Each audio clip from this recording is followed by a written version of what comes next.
tiene diferentes estructuras con diferentes densidades y con diferentes coeficientes de atenuación. Y una de las características en el estudio de tórax es que cuando yo baje la cantidad de kilovoltaje, ¿no?, vamos a tener una mayor resolución espacial, ¿no? El objetivo en este caso es obtener imágenes de alta calidad, pero con baja dosis de radiación. Una de las características para obtener una baja dosis de radiación, acuérdense, porque dentro de las preguntas, ustedes se dan cuenta en cada una de las clases, les indico cuáles son los factores, ¿no?, que voy a incluir en para que sea una imagen óptima, ¿no? Y cada uno en cuello tiene unas características, en tórax tiene otras características dentro de los factores que están dentro del equipo o factores que corresponden al paciente, como en el caso los movimientos respiratorios, un paciente que no colabora, el grosor del paciente, etcétera, etcétera. ¿Sí? Entonces, el protocolo y la técnica de adquisición va a depender de qué?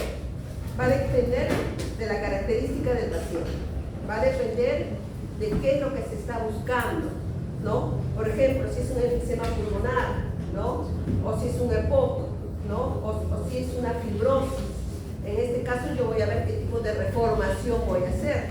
Si solamente voy a hacer el NPR, o voy a usar el MIP, o voy a usar el MINI, ¿no? Entonces tenemos que usar cuáles son, nuestro protocolo va a depender de cuáles son las características del equipo y por ejemplo, si es un equipo de 16 detectores, ¿no?, y cuyo tiempo de adquisición es aproximadamente 30 segundos y tengo un paciente que tiene agitado, que no colabora, ¿no? Entonces, nosotros hemos dicho, para hacer un estudio de tórax, en donde queremos evitar el movimiento respiratorio, nosotros, ¿qué es lo que tenemos que hacer? Adquirir un estudio de forma más rápida, ¿no? En la menor cantidad de tiempo. ¿Qué nos da esa menor cantidad de tiempo? El giro del tubo, el tiempo de rotación. Pero si el tiempo de rotación de mi tubo no es 0,35, sino es 0,75, ¿cómo voy a compensar ese tiempo de rotación para que mi estudio sea más rápido? ¿No? Un ejemplo, aumentando el pitch, ¿no? O aumentando la cobertura del número de detectores del equipo. Porque como ustedes saben, si tengo un equipo de 80 detectores, también puedo usar una cobertura de 40 o una cobertura de 20 detectores, ¿no? Entonces, aumentando mi cobertura de detectores, voy a tratar de realizar un estudio más rápido. Son características que yo debo de conocer a la hora de manejar el equipo. ¿Qué parámetros voy a valorar? En tórax, por ejemplo, es el grosor de corte, ¿sí? Un grosor de corte de 8 o 10 milímetros, ¿no?, es muy diferente a un grosor de corte que ahora vamos a ver de 1 o 2 milímetros. Un grosor de corte de 1 o 2 milímetros me va a proporcionar una imagen de ¿qué? De alta resolución. ¿Y para qué yo quiero una imagen de alta resolución? Para diferenciar estructuras, para mejorar mi resolución espacial. Igualmente, ¿qué intervalo de reconstrucción voy a usar? ¿Cuál es la cantidad de kilovoltaje, miliamperaje? ¿No? ¿Es necesario aplicar contraste en un estudio de enfisema pulmonar o en un estudio de bronquiectasia? ¿Cuándo voy a aplicar contrastes en un estudio de tórax? El tórax, ¿no?, la región torácica, va a tener varias orientaciones a la hora de hacer su estudio. Vamos a estudiar el mediastino, ¿no? Y el mediastino se va a visualizar no solamente a través de la ventana mediastinal, sino se va a visualizar a través de estudios angiográficos. Y el estudio más característico en tórax, el angiográfico, es el PET. Es para visualizar la tromboembolia pulmonar. Generalmente una característica, nosotros hemos dicho que en cuello, ¿no?, una de las características es la gran cantidad de contraste que vamos a usar. A diferencia de TEC, la cantidad de contraste en el tórax es menor cantidad, aproximadamente para hacer un estudio angiográfico es de 40 a 50 cc por mililitro por segundo. En otros estudios vamos a estudiar el parénquima pulmonar, vamos a estudiar la caja torácica, vamos a poder hacer reconstrucciones, ¿no? Reconstrucciones del árbol bronquial o del esófago o de la tráquea. Generalmente este tipo de reconstrucciones para vía aérea nos han venido en mayor cantidad post-COVID, ¿no? ¿Por qué? Porque la mayoría de estos pacientes han sido intubados, se les ha sacado el tubo, ¿no? Y han dañado la tráquea y han ocasionado en la mayoría de estos casos una estenosis. Posiblemente al descubrir la estenosis, la mayoría de estos pacientes ha pasado a cirugía, ¿sí? De acuerdo al American College de Radiología, hay 3 términos que nosotros debemos de conocer. Que si es un estudio de elección, si es un estudio complementario o es un estudio prescindible, ¿no? Entonces, cuando nosotros hablamos de elección, ¿qué quiere decir? Que necesariamente tenemos que hacer una tomografía de tórax para manejar esta patología. Ejemplo, estudios de elección. Caja torácica, cuando se produce un traumatismo o una malformación. En el mediastino, estallaje de neoplasias, angiografías para descartar aneurismas o disecciones o latentes del tromboembolismo pulmonar. A nivel del parénquima pulmonar, se hace tomografía en parénquima para ver efemas, para ver enfermedades intersticiales, búsqueda de metástasis. Cuando este es un estudio complementario, en el caso, por ejemplo, de una tuberculosis para ver hemoptisis, ¿no? Cuando hay una alteración morfológica de la silueta cardiomediastínica, en el caso de la pleura, un derrame pleural, un tumor pleural, una pericarditis o una valoración de calcio. ¿Qué estudio me hace la valoración de calcio en tórax? Es el score calcio. Antes de realizar un estudio de coronarias, se hace este estudio para valorar la cantidad de calcio que hay tanto en las arterias coronarias como a nivel de las válvulas, tanto pulmonar y aórtica, ¿sí? Cuando es un estudio prescindible, que quiere decir que yo no requiero hacer este tipo de estudio y que tengo otras pruebas para que sea el tratamiento diagnóstico, ¿no? Hay un tratamiento. Por ejemplo, para evaluar la mama, si bien vamos a ver las mamas en un estudio de tórax, pero la tomografía no es prescindible. Igualmente, cuando hay un dolor torácico, recurre, ¿no? Entonces, las indicaciones de tórax, ¿no? De acuerdo al American College, ¿no? Y tanto para el Colegio Europeo de Radiología, dicen que el estudio de tórax se debe realizar cuando en una placa radiográfica se va a evidenciar una anomalía, ya sea tanto en el mediastino, ya sea en el ilio, ya sea la presencia de un nódulo pulmonar solitario, ¿no? Cuando se evidencia. La segunda característica, cuando no se evidencia ninguna patología, ninguna lesión, pero clínicamente el médico sospecha que sí hay una patología a nivel torácico. Tercero, cuando se quiere estadificar un cáncer de pulmón, ¿sí? Y cuando se quiere visualizar manifestaciones torácicas, ¿no? de estructuras que están fuera de la cavidad torácica, ¿no? Generalmente cuando nosotros hacemos los estudios tomográficos, no solamente vamos a ver la lesión de determinadas estructuras, sino el compromiso de esta lesión en diferentes órganos que están adyacentes, ¿sí? Cuando hay lesiones vasculares, cuando hay la presencia de trombo, que ya hemos dicho, cuando hay lesiones congénitas, afectaciones a nivel del parénquima pulmonar o la vía aérea en el caso de estenosis, cuando hay un traumatismo o por traumatismo, se hace un estudio de tórax. La diferencia es el rango de adquisición, ¿sí? Nosotros cuando vamos a adquirir un tórax para estudiar medicina y parénquima, generalmente es de los ápices hasta las glándulas suprarrenales. Pero cuando vamos a estudiar arcos costales, generalmente la adquisición va a ser de los ápices hasta la altura de las crestas ilíacas, para poder abarcar todos los arcos costales, ¿no? Entonces, otra caracterísca en el estudio de tórax, ¿no? Ya hemos dicho las angiografías, ya hemos dicho los estudios de tórax sin contraste, con contraste. ¿Qué más tenemos? Las biopsias, ¿no? Las biopsias generalmente las realizan los radiólogos intervencionistas, ¿no?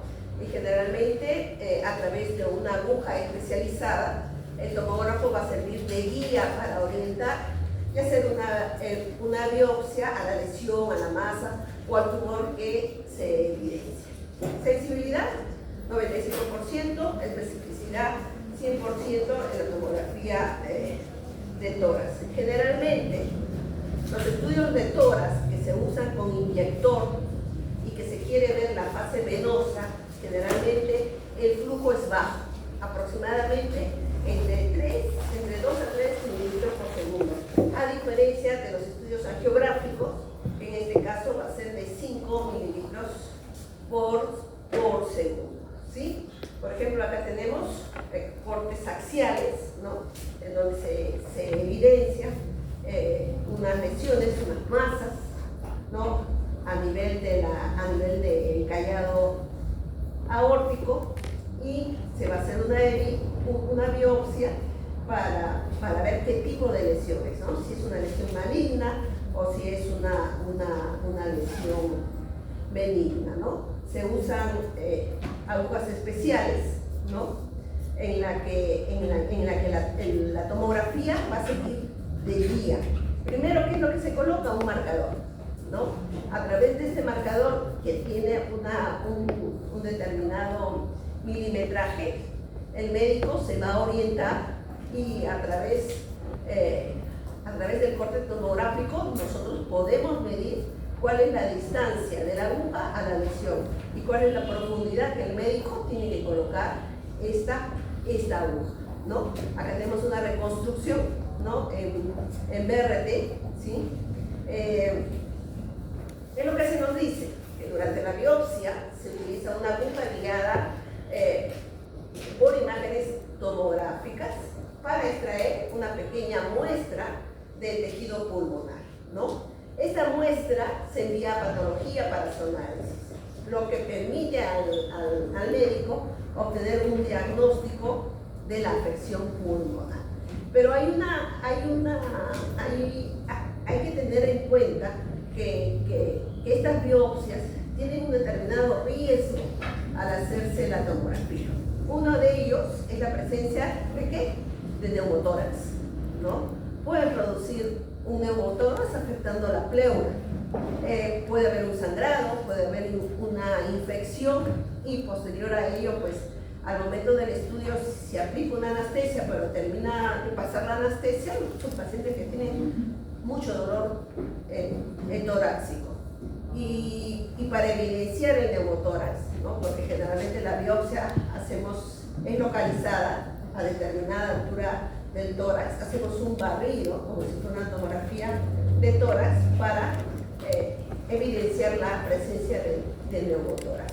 Del 100% de biopsias, ¿no? Hay una estadística que el 30% de estos pacientes va a sufrir de neumotórax, ¿sí? Recordar que el tórax, ¿no? tiene un mayor contraste intrínseco del cuerpo, ¿no? Es la estructura que tiene un mayor contraste intrínseco. ¿Qué quiere decir? Que tiene aire, que tiene agua, ¿no? Que tiene grasa, esto a través de los vasos, de los ganglios linfáticos, y cada uno de ellos tiene diferentes coeficientes de atenuación, ¿no? Entonces, como tiene un gran contraste intrínseco, en el caso del mediastino es importante aplicar contraste endovenoso, ¿sí? En el caso del delay, en una fase venosa es a los 60 segundos, una fase arterial tardía podría ser a los 40 segundos. Acá tenemos la relación, ¿no?, de estudios que se realizan con contraste, estudios que se realizan sin contraste. Hemos mencionado al enfisema, neumotórax, a los nódulos pulmonares, ¿no? Los estudios contrastados, por ejemplo, ¿no? Generalmente los estudios contrastados es para evaluar mediastino, ¿no? O para evaluar estadiajes a nivel de la mama, o estadiajes a nivel de las masas pulmonares. Si nosotros queremos estudiar esófago, ¿no?, se puede estudiar aplicando un contraste oral. El paciente se le hace tomar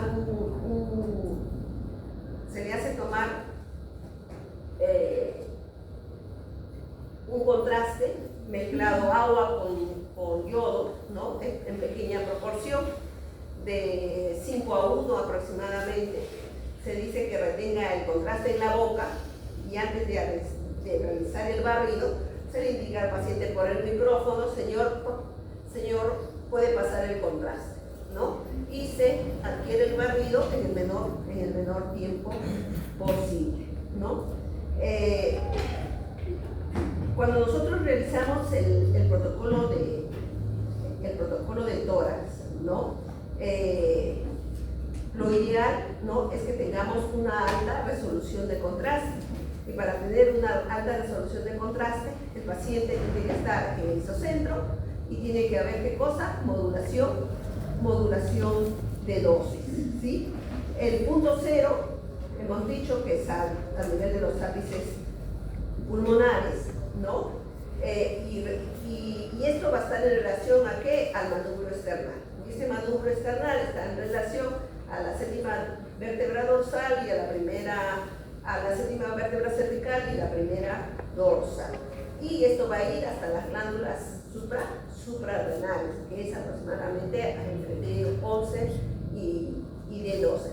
Recordar la relación de las estructuras, hacer un punto de referencia con las vértebras, ¿no? Para más o menos a la hora de ubicar el corte, ver la estructura, por ejemplo, a la altura de la carina, ver a qué altura de la vértebra se encuentra para poder identificar, ¿sí?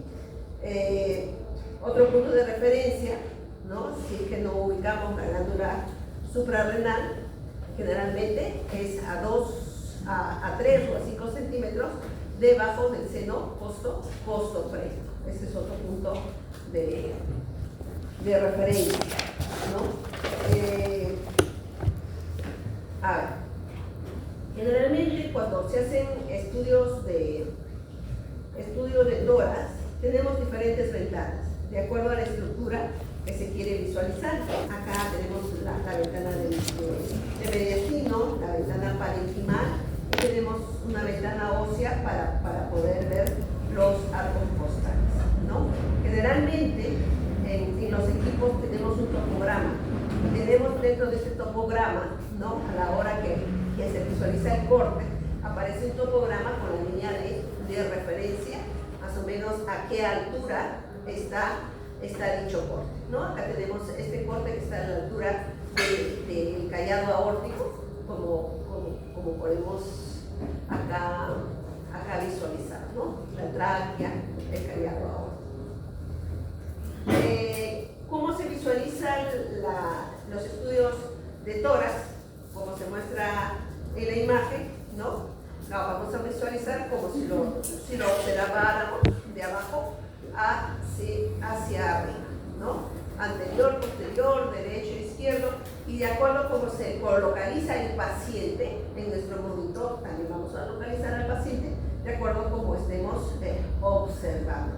Acordémonos, la adquisición prospectiva siempre va a ser cortes gruesos, ¿no? De 5, de 4, de 6, ¿no? De 8, dependiendo de qué tipo de tomógrafo estemos usando. Pero la reconstrucción retrospectiva, que quiere decir después que obtengamos el volumen y hacemos la reformación, siempre van a ser de cortes finos. Generalmente, si nos piden un estudio de alta resolución. Estos cortes finos en una retrospectiva va a ser entre 1.5 o 1 a 2 milímetros, ¿no? A diferencia de un estudio convencional que generalmente es de 3 milímetros a 5 milímetros. ¿Cuáles son los parámetros de exploración a utilizar? Este es el parámetro de exploración del equipo que yo manejo, es un Canon de 80 detectores. Fíjense acá, 80 detectores con un grosor de corte de 0.5. ¿Y qué tipo de rotación le estoy dando a mi estudio? 0.35, el menor tiempo de rotación, ¿sí? Y este 0.35, ¿no? Me equivale a que el rango de adquisición va a ser de 4.55 segundos, ¿no?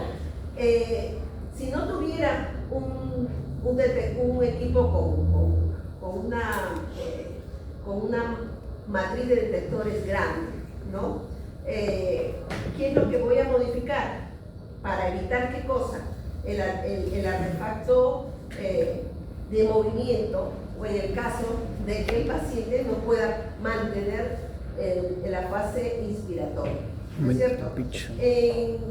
En este caso voy a modificar el pitch, ¿no? ¿Qué otro factor podría modificar, chicos? ¿Se acuerdan? La cobertura del detector. La cobertura del detector, en este caso la cobertura del detector, ¿no? ¿Qué puedo modificar? El espesor de corte, ¿sí? Darle un espesor de corte más grueso para que el estudio sea más rápido. ¿Qué voy a modificar? Reducir el tiempo de rotación a la mínima expresión. Obviamente, tórax, el estudio de tórax, ¿qué se usa? Esta imagen corresponde a la modulación de dosis.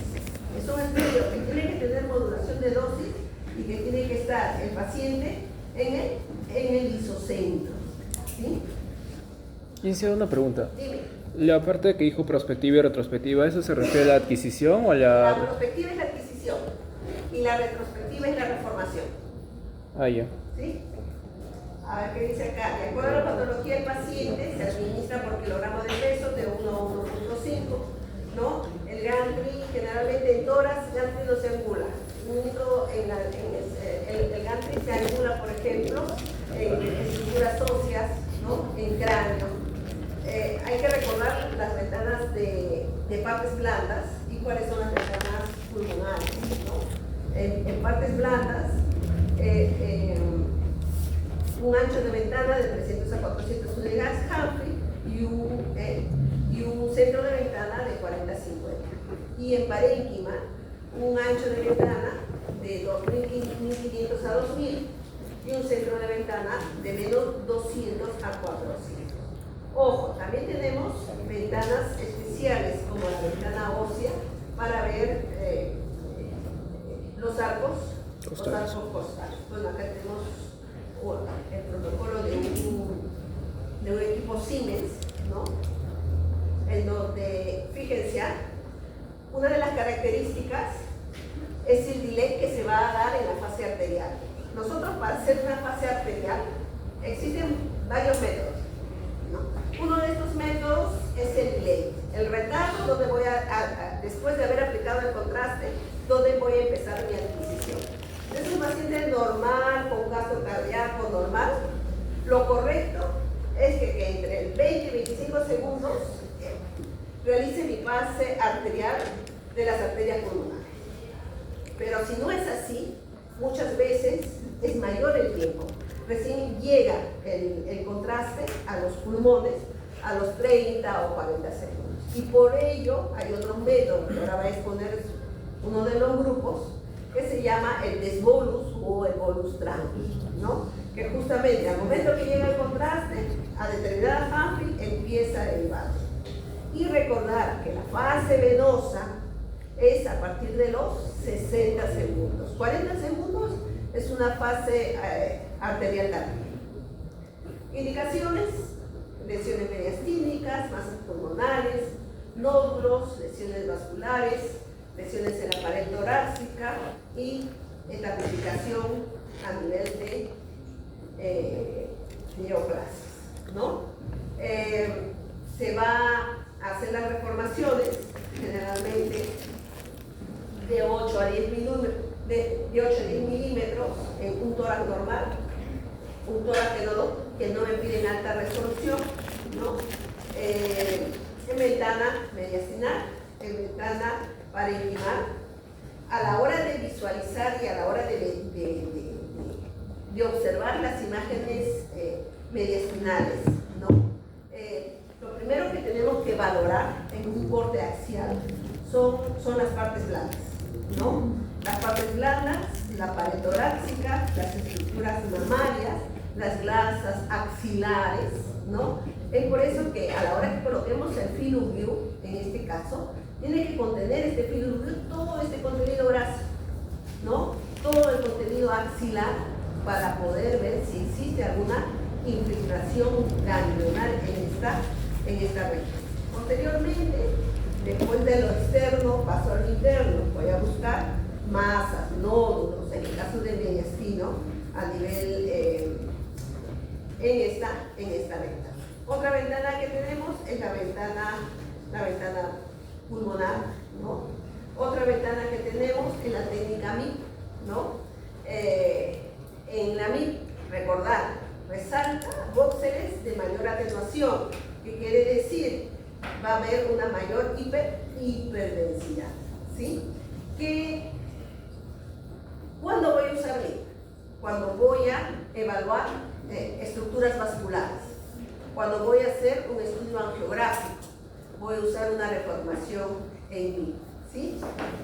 ¿Dónde voy a usar MIP? Cuando quiero evaluar nódulos pulmonares. Por ejemplo, en esta imagen, es una imagen donde se resalta la vasculatura, ¿no? Los cilios pulmonares, donde se resaltan los pequeños nódulos, ¿no? Los cuales acá les han colocado un círculo. Ese es otro tipo de reformación. Otra reformación es la mini-MIP. A lo contrario, el mini-MIP va a resaltar estructuras aéreas, ¿no? ¿Y en dónde voy a usar el mini-MIP? Fíjense, está en verde. Enfisemas, bronquiectasias, fibrosis pulmonar y zonas de atrapamiento aéreo o quistes, ¿no? Lesiones que van a contener aire, ¿no? Y fíjense, acá no vemos la trama vascular, la trama iliar, ¿no? Acá que está resaltando estructuras aéreas como esta imagen correspondiente a una bronquiectasia. A ver, en el tórax es muy importante, en el tórax es importante la coordinación de movimientos para mejorar la calidad del estudio, ¿no? ¿Qué quiere decir? Que antes de que empiece a hacerse el estudio, al paciente se le tiene que practicar y indicarle, señora, le oí una voz que le diga, tome aire y contenga, ¿no? Inclusive, he visto un trabajo de suficiencia profesional en que los chicos han grabado estas indicaciones en quechua, en inglés y en castellano, y que a través de un video, ¿no? Me parece es de acá del Hospital Cayetano, a la hora de dar la cita, le envían este video al paciente por WhatsApp, cosa que ya viene preparado el paciente para poder seguir las indicaciones. ¿Por qué? Porque fíjense, acá tenemos dos imágenes, ¿sí? En una hay movimientos respiratorios, ¿no? Y en la otra no hay movimientos respiratorios, o estos son inadecuados, en donde acá hay menor atenuación de la rama bronquial, y acá hay mayor atenuación de la rama bronquial, ¿no? Acá hay presencia de artefactos, ¿no? Y esto muchas veces conlleva a que los radiólogos simulen algún tipo de patología. Con respecto a los cortes, que ya he mencionado al inicio de la clase, ¿no? Vamos a hablar del doctor de corte a nivel de los bronquios, ¿sí? Generalmente los cortes más gruesos que nos van a dar, fíjense, este es un corte de 10 milímetros y este es un corte de 1 milímetro. Los cortes más gruesos nos van a dar poca nitidez, ¿sí? no hay una buena resolución espacial, a diferencia de los cortes más pequeños, como en este caso de 1 milímetro, en donde vamos a encontrar un mayor detalle, una mayor resolución espacial, una mejor visualización y diferenciación de estructuras anatómicas. Se va a reducir, ¿qué cosa? El artefacto de volumen parcial. ¿Se acuerdan qué es el artefacto de volumen parcial? ¿Qué es el artefacto de volumen parcial, chicos?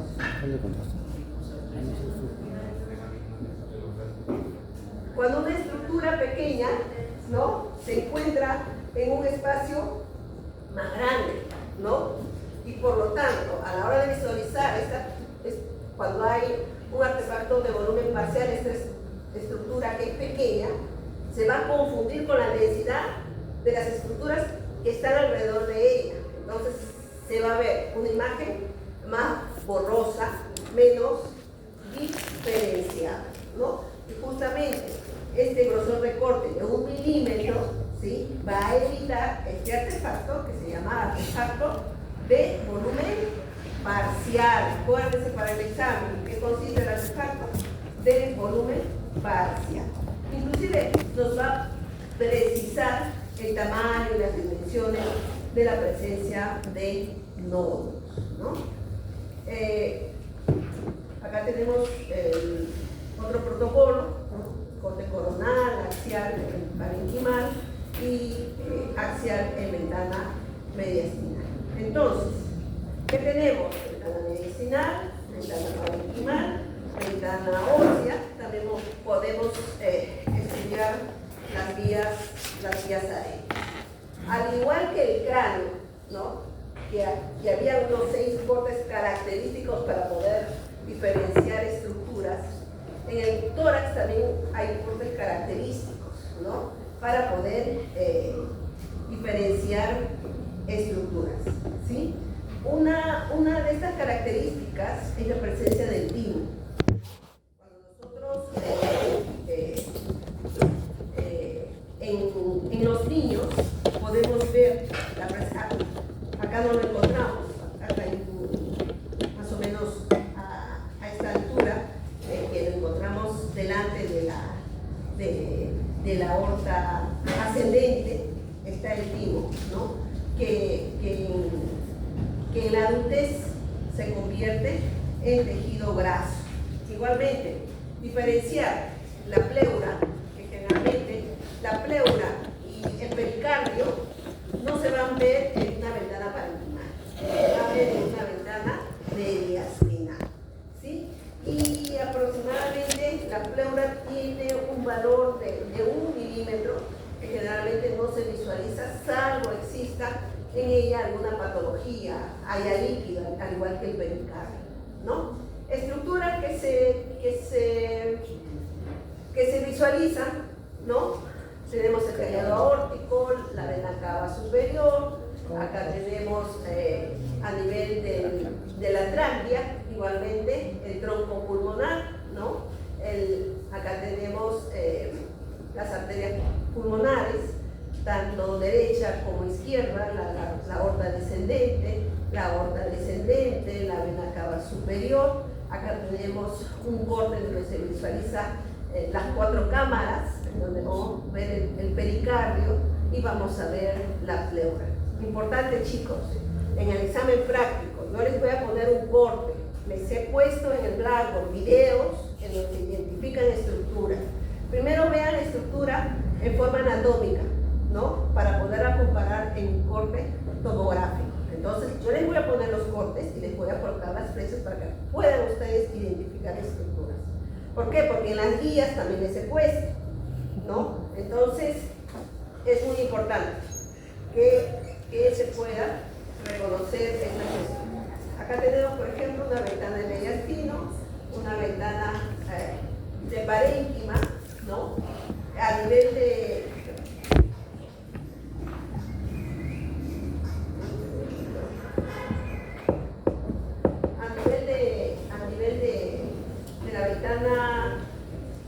la ventana pulmonar, dice, nos va a permitir evaluar qué cosas, nos va a permitir permitir evaluar el parénquima pulmonar, nos va a permitir evaluar la vascularización pulmonar, ver los cilios pulmonares, ¿no? Ver los márgenes de los lóbulos, ver qué cosa.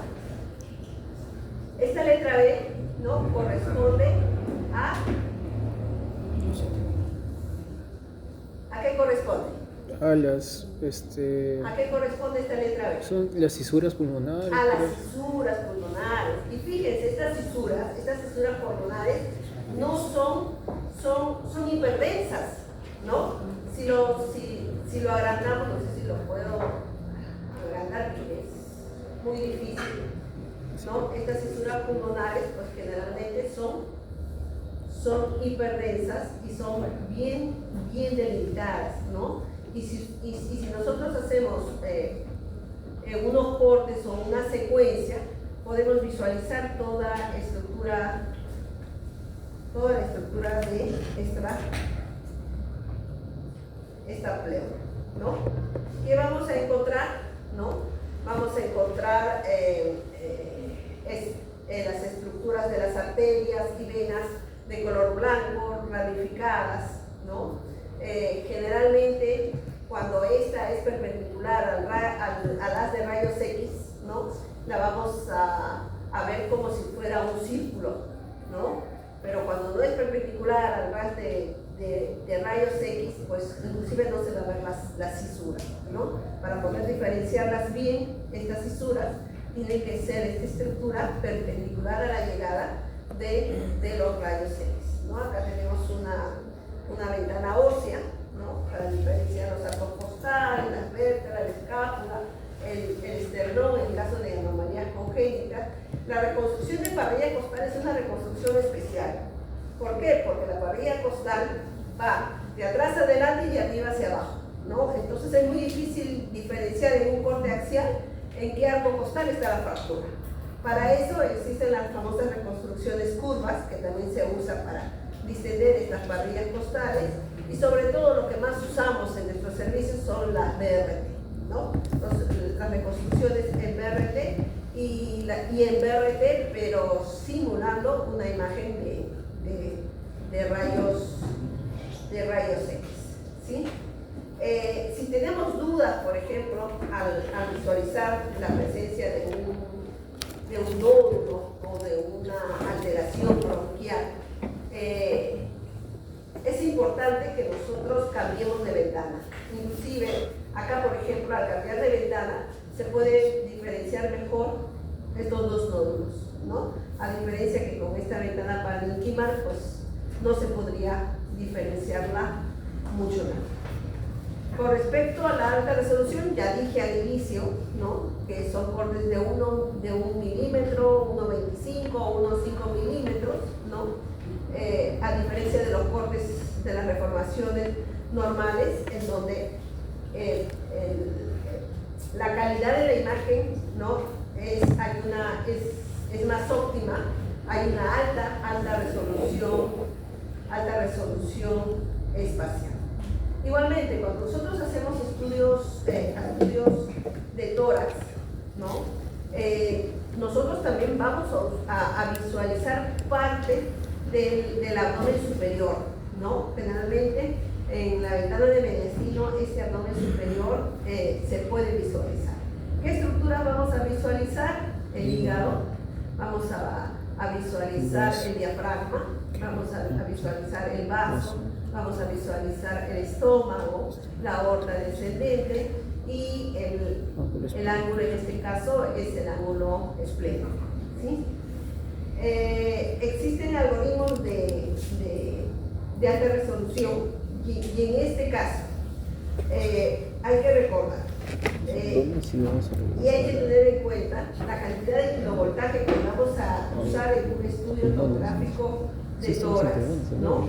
Cuando generalmente se quiere evaluar estructuras aéreas, en caso de parénquima pulmonar, no es necesario aplicar alta cantidad de kilovoltaje. Generalmente nosotros usamos 100, 120. Inclusive si es un paciente delgado, ¿no?, y se va a hacer un estudio de tórax, esto se puede usar 80 kilovoltios, 80 a 100 kilovoltios.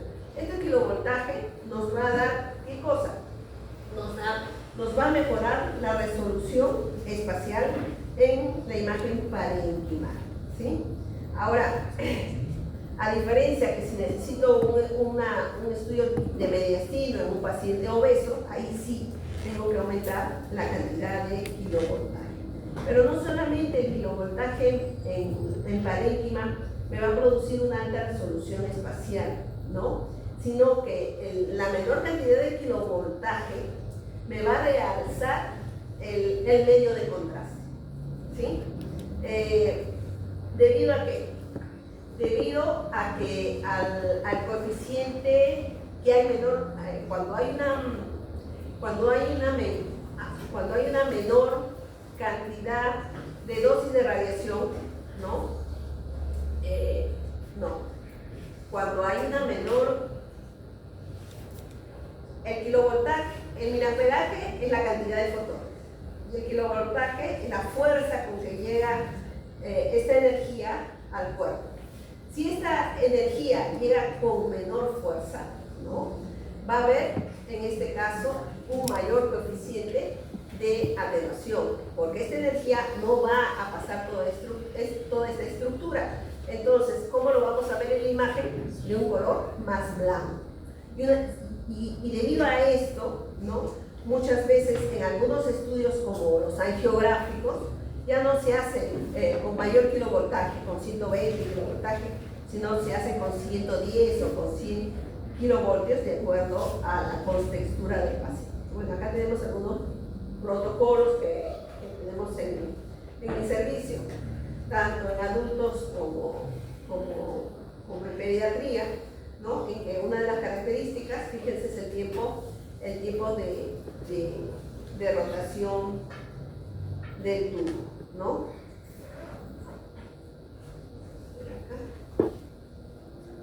De acá. En niños, el grosor de corte, fíjense, es de 1 por 1, ¿no? Y acuérdense que las deformaciones en axial, de arriba hacia abajo, de adelante a atrás y de izquierda a derecha. Otras características en equipos de 16 cortes o en equipos que no es muy rápida su adquisición, ¿no? Generalmente nosotros adquirimos los estudios del ápice hacia las suprarrenales. Pero en equipos que ustedes encuentren de 16 detectores, la preferencia es que se adquiera al revés, desde las bases hasta los ápices pulmonares, ¿no? ¿Por qué? Porque por el movimiento que se presenta a nivel del diafragma. Artefactos, ¿no? Generalmente a nivel de la vena cava o a nivel de la subclavia o a nivel de una mayor concentración en una de las cámaras, sobre todo en angiografía. Esto se suple con equipos de inyectores duales, ¿no? En donde se aplica contraste y suero fisiológico. Consideraciones para la planificación del estudio: extensión, que hemos dicho, de los ápices hacia las suprarrenales; adquisición cráneo caudal o viceversa, según la condición del equipo; adquisición en apnea inspiratoria; la adquisición es volumétrica, ¿no? Y lo importante acá es desproyectar los brazos.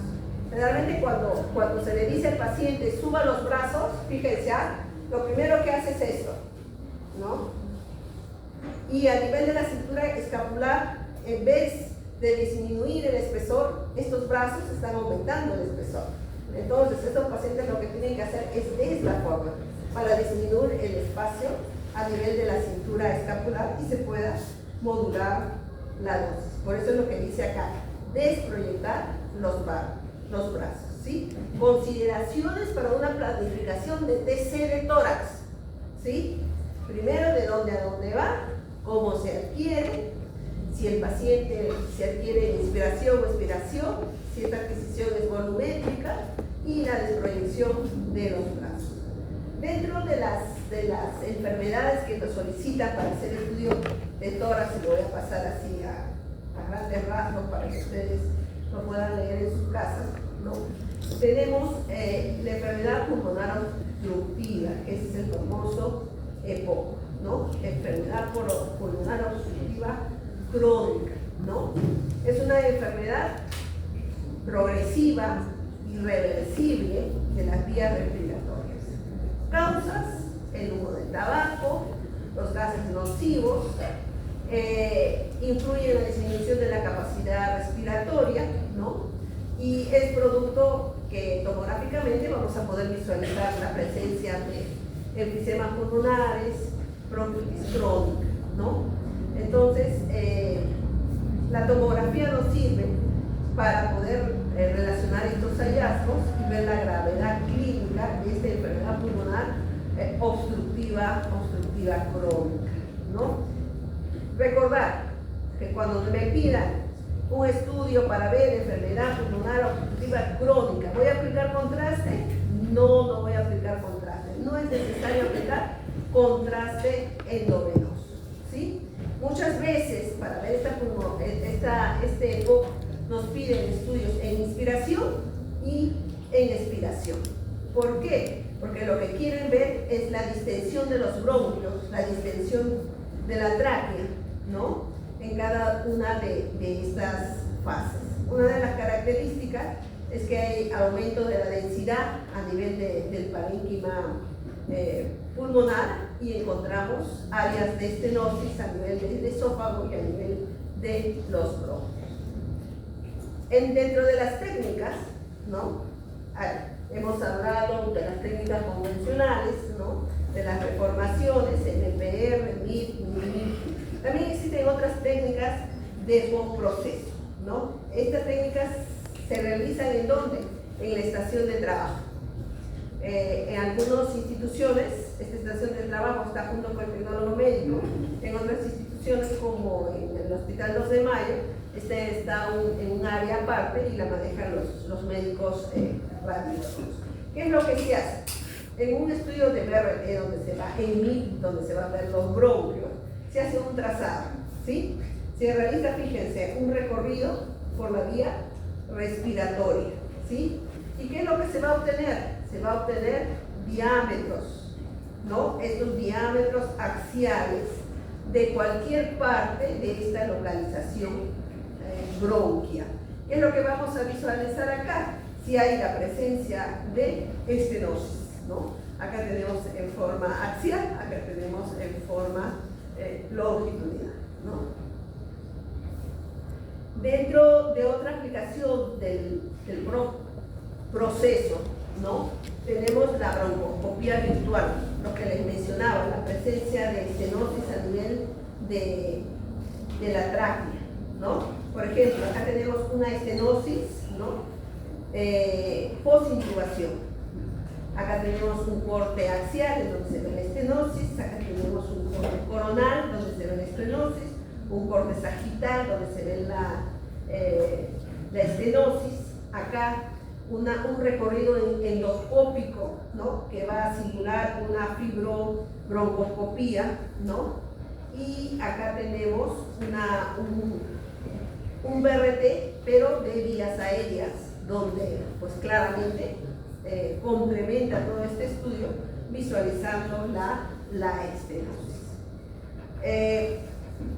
Otro tipo de aplicación de postproceso, ¿no? Es la evaluación de las vías aéreas, ¿no? Y esto pues mediante el uso de diferentes reconstrucciones, ¿no? Tanto endoscopía virtual, ¿no? Tanto el BRT, tanto reformaciones en MIP y reformaciones de vías aéreas. Igualmente se puede hacer broncoscopías virtuales, ¿no? En que, por ejemplo, acá, ¿no? Se completa este estudio, ¿no? En donde hay un compromiso gastroesofágico, hay una lesión, fíjense, entre el esófago y el estómago, tanto en sagital como en coronal, se visualiza la lesión por endoscopía y se muestra la lesión por cirugía. Básicamente esto es para ver el estadiaje de la lesión, ¿sí?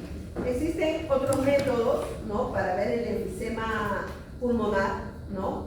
Cuando nosotros hablamos de enfisema pulmonar vamos a hablar de zonas, fíjense, zonas de menor atenuación, ¿no?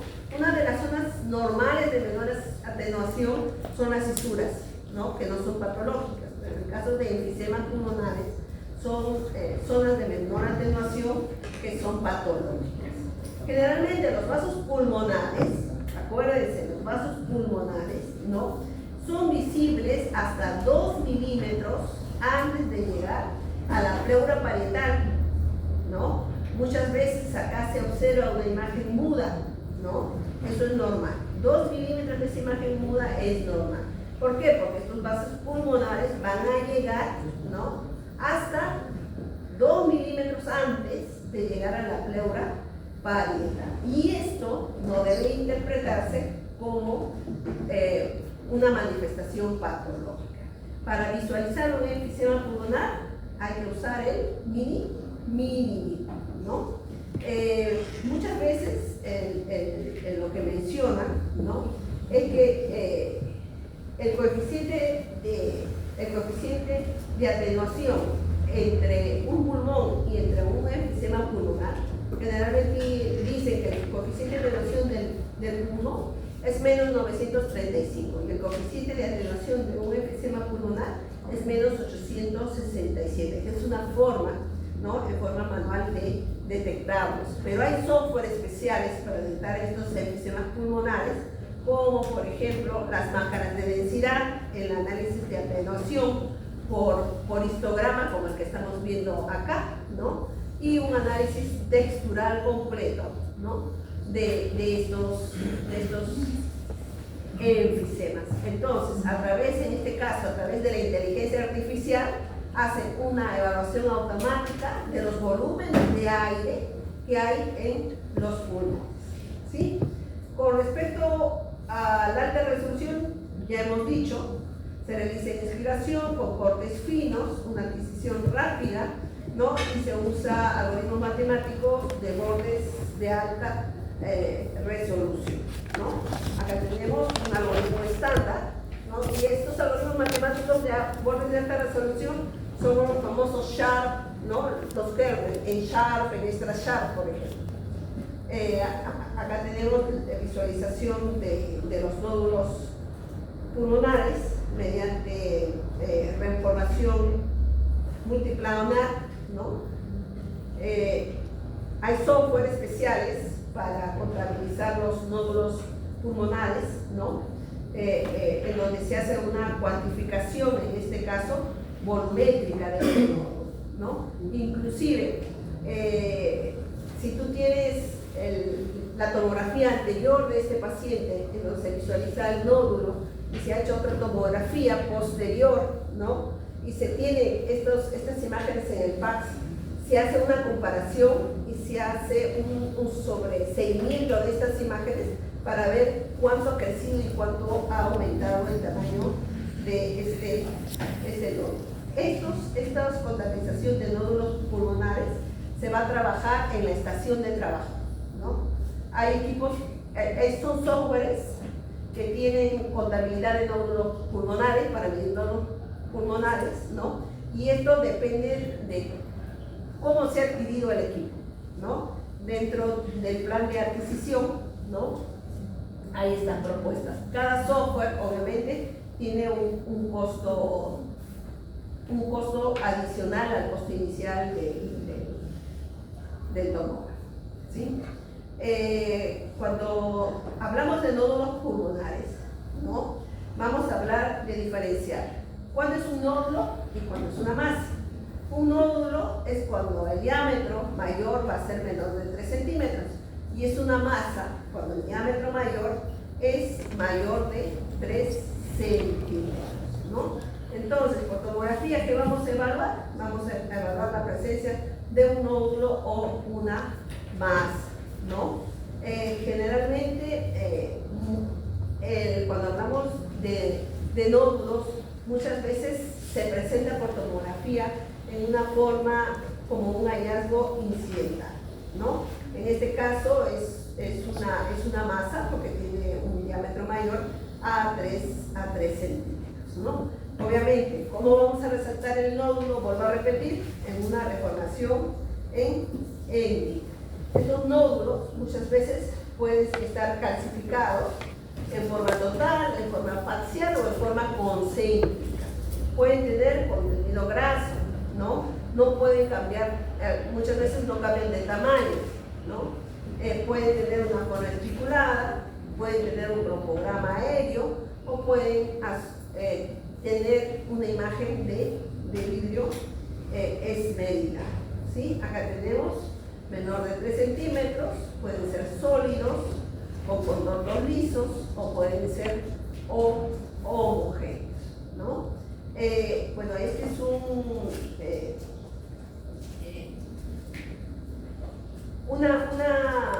para poder detectar también la presencia de nódulos, ¿no? Generalmente hay que medir las unidades Hansen. Si este nódulo, ¿no? Tiene un realce después de aplicar la sustancia de contraste menor a 15 unidades Hansen, ¿sí? Hago la medida inicial sin contraste, aplico el contraste y este nódulo tiene aumenta las unidades Hansen, ¿no? A 15, generalmente es un nódulo benigno. Pero si las unidades Hansen aumentan aproximadamente 25 a más de 25 unidades Hansen, ¿no? Probablemente estemos ante la presencia de un nódulo maligno, ¿no? Este es un programa específico para poder ver la presencia de nódulos e identificar su malignidad o su benignidad. Dentro de los estudios vasculares que hemos visto, el estudio de angiografía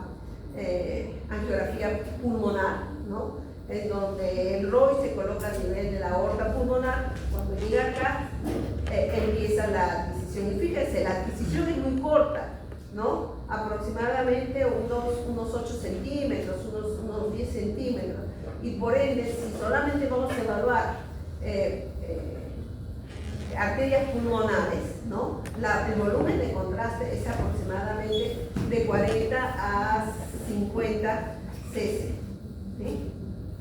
Dentro de la neumonía pulmonar voy a pasar así de forma rápida, ¿no? Les mencioné que había cortes, ¿no? Estos cortes, hay cortes de referencia, que en este caso son cortes de referencia cráneo-caudal, ¿sí? Lo que se busca, ¿no? Es identificar si hay signos de aterosclerosis, ¿no? Si hay dilatación, por ejemplo, de las arterias pulmonares o de las arterias coronarias, ¿no? O hay aumento del tamaño de los cilios pulmonares, en este caso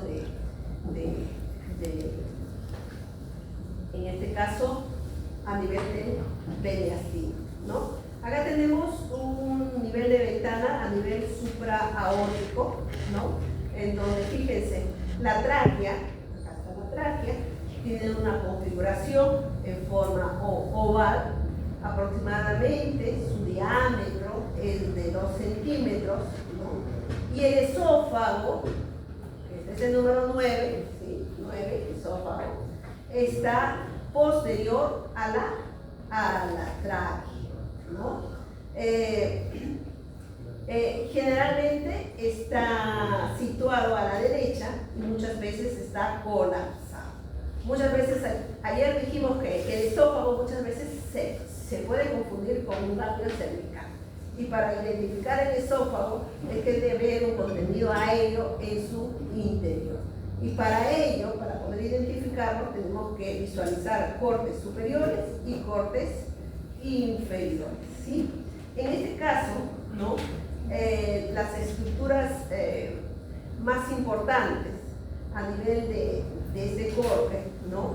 Vamos a ver las estructuras fracturas a nivel de la vena cava, por ejemplo, la vena cava superior, ¿no? Vamos a visualizar la glándula tiroides, ¿no? Que está alrededor de la tráquea, ¿no? Vamos a visualizar las arterias, en este caso la carótida común derecha, la vamos a visualizar la arteria subclavia, la arteria carótida común izquierda, la arteria subclavia, vamos a visualizar en este corte las clavículas, ¿no? Entonces, es importante reconocer el canal medular, ¿no? Es importante reconocer más o menos a esta altura vamos a encontrar el tronco brachiocefálico, ¿no? Acá tenemos también otro nivel supraaórtico, ¿no? En este caso, no hay que confundir los ganglios linfáticos, ¿no?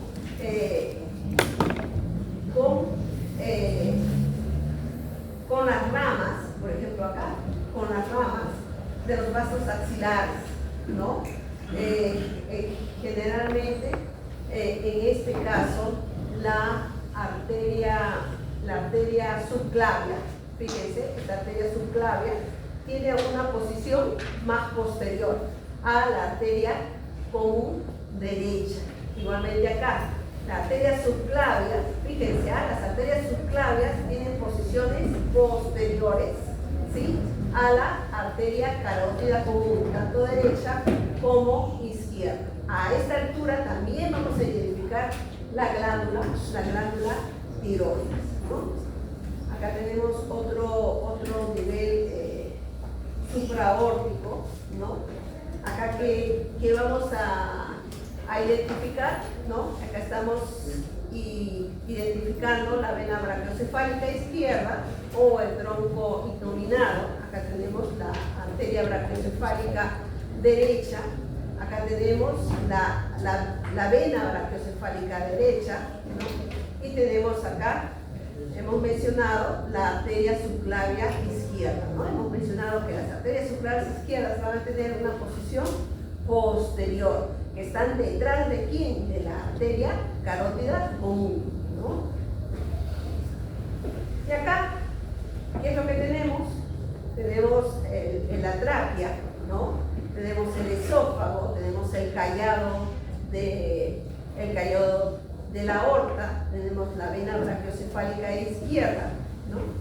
Y tenemos, en este caso, el esófago.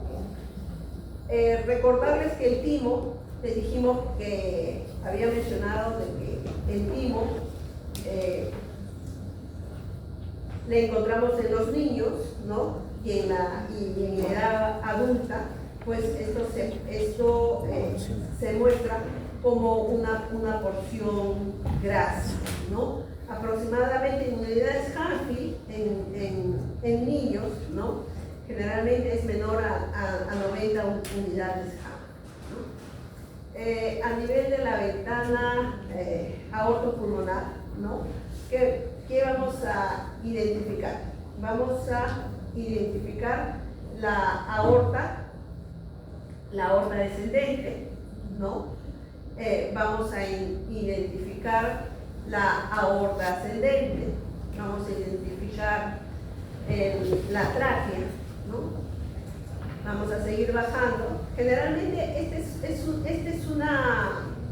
un corte axial muy importante, porque cuando se hacen estudios angiográficos, ya sea de aorta, ya sea aorta ascendente, aorta descendente, ya sea de arteria pulmonar, ¿no?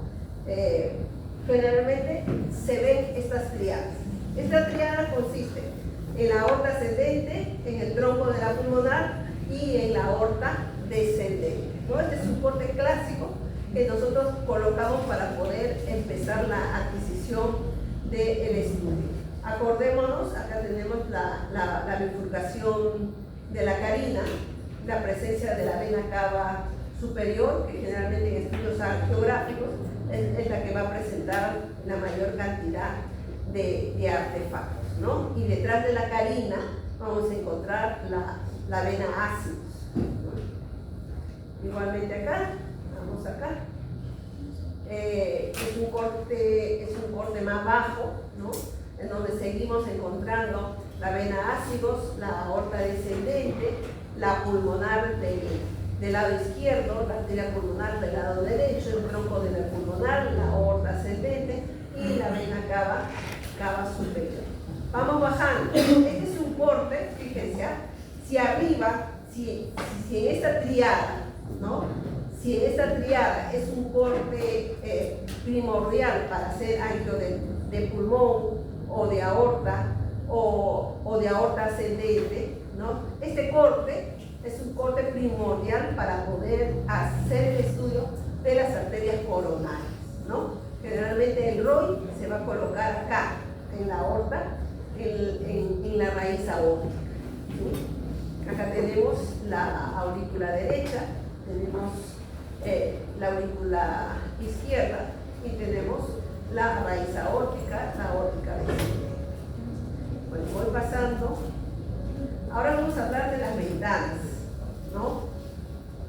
Dentro de las ventanas, en un DC de alta resolución, en donde son cortes finos, ¿no? Que nos va a permitir determinar la extensión de la patología, caracterizar mejor la distribución de los patrones y comportamientos de las lesiones y tener una relación anatómica subsegmentaria de la lesión.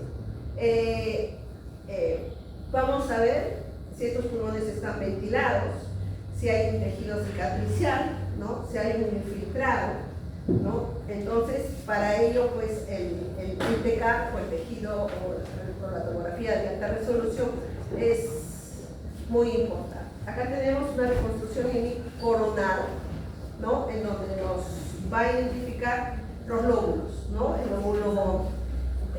El lóbulo superior, el lóbulo medio y el lóbulo inferior del lado derecho con sus respectivas regiones, ¿no? Igualmente acá tenemos una descripción del lobulillo pulmonar secundario.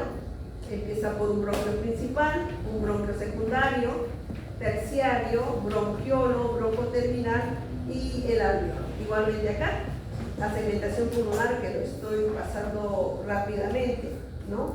Y acá la visualización de las cisuras.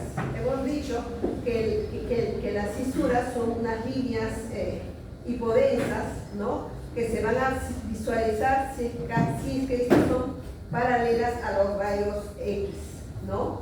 Generalmente estas se van a visualizar mucho mejor. Por ejemplo, acá está una cisura mayor, ¿no? Cuando estas son paralelas. Acá tenemos la cisura mayor y acá tenemos la cisura menor, ¿no? Igualmente acá. Cuando nosotros hablamos de ligamentos, ¿no? Estos ligamentos pulmonares se van a identificar, fíjense, como unas imágenes que son lineales, ¿no? Es una densidad hiperdensa, lineal, ¿no? Que generalmente lo vamos a encontrar lateral a la estructura esofágica. Dentro de los patrones encontramos 4 tipos de patrones, ¿no? Encontramos el patrón reticular, el patrón nodular, el patrón alveolar, el patrón quístico, ¿no? Generalmente el patrón, el intersticio pulmonar, normalmente no es visible en rayos X, ¿no? Generalmente el intersticio pulmonar es visible cuando existe alguna enfermedad. Por ejemplo, un edema, una fibrosis, un tumor, en el cual ese intersticio va a aumentar de volumen y va a aumentar su atenuación, ¿no?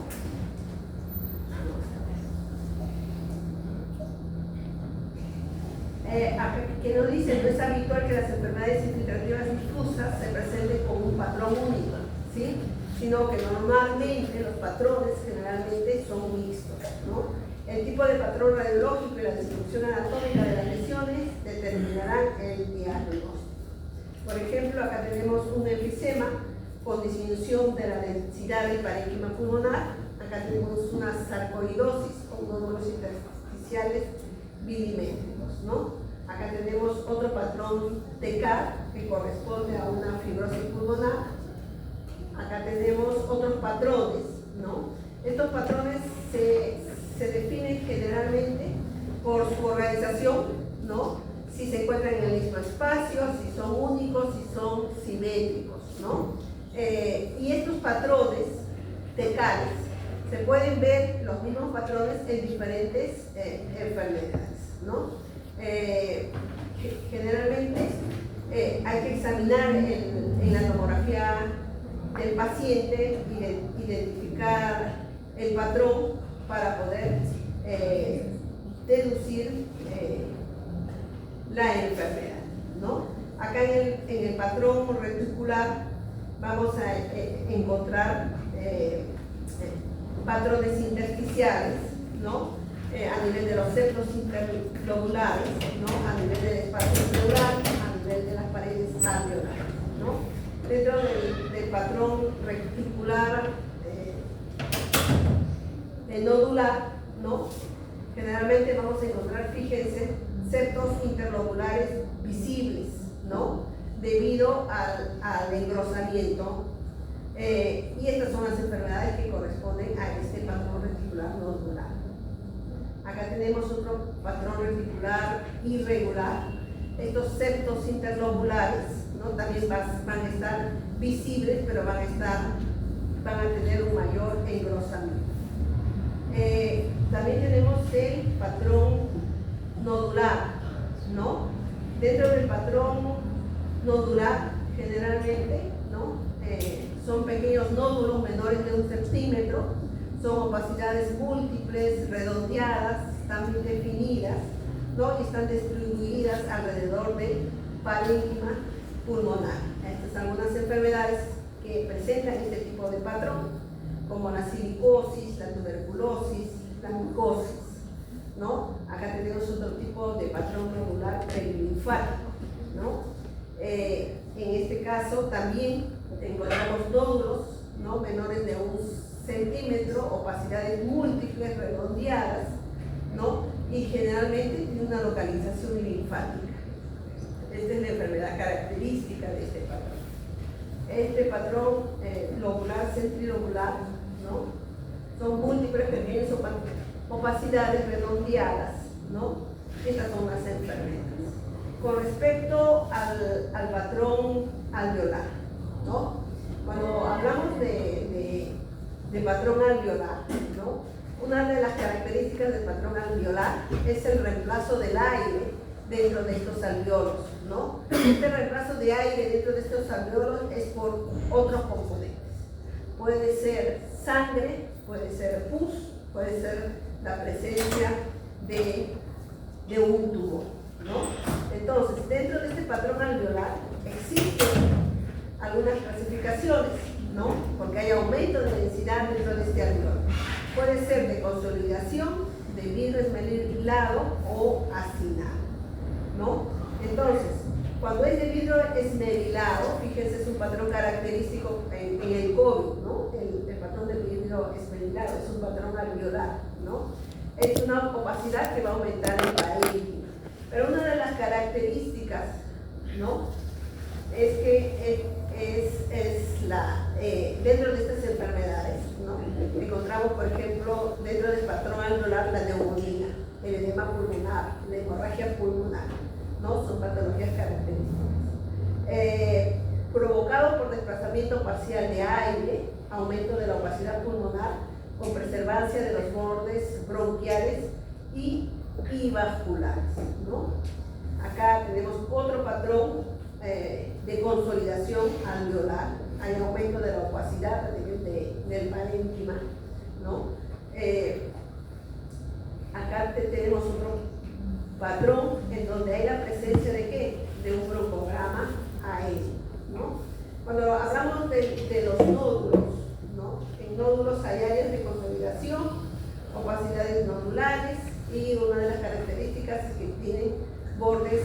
mal definidos, ¿no? Podemos encontrar un patrón quístico, ¿no? Donde hay la presencia de cavidades bien definidas, las paredes son delgadas, ¿no? Podemos encontrar un patrón quístico de panal de abeja, espacios quísticos, en este caso paredes muy delgadas, definidas, patrón quístico con un racimo de uvas, ¿no? En donde hay la presencia de nivel hidroaéreo, patrón quístico en el collar de perlas, ¿no? Y esos serían los patrones, ¿no? Solamente las características principales de los 4 patrones, ¿no? Es lo que se va a hacer la referencia. No voy a hacer mención a las patologías, solamente voy a tratar de diferenciar en este caso los signos tomográficos de cada uno de estos patrones. ¿Quién es el grupo que va a exponer?